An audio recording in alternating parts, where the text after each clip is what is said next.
যিনি রতনপুর ইউনিয়নের দুবাচাইল গ্রামের মরহুম ওসমান হাফেজের সুযোগ্য সন্তান, যিনি তরুণ প্রজন্মকে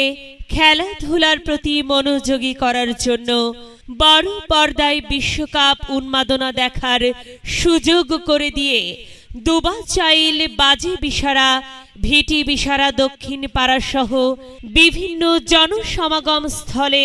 5টি প্রজেক্টর লাগিয়ে বড় পর্দায় বিশ্বকাপ ফুটবল টুর্নামেন্ট উপভোগ করার সুযোগ করে দিয়েছেন। তিনি আর কেউ নন, অত্র 21 নং রতনপুর ইউনিয়ন পরিষদে ইনসাফ ন্যায়ের ভিত্তিতে সুন্দর, নিরাপদ ও বসবাসযোগ্য ইউনিয়ন গড়ার প্রত্যয়ে মোহাম্মদ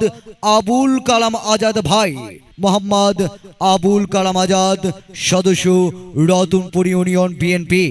মোহাম্মদ আবুল কালাম আজাদ ভাই আসছে আগামী ইউনিয়ন পরিষদ নির্বাচনে চেয়ারম্যান পদে আপনাদের সকলের নিকট মহামূল্যবান দোয়া, সমর্থন, ভালোবাসা ও রায় প্রত্যাশা।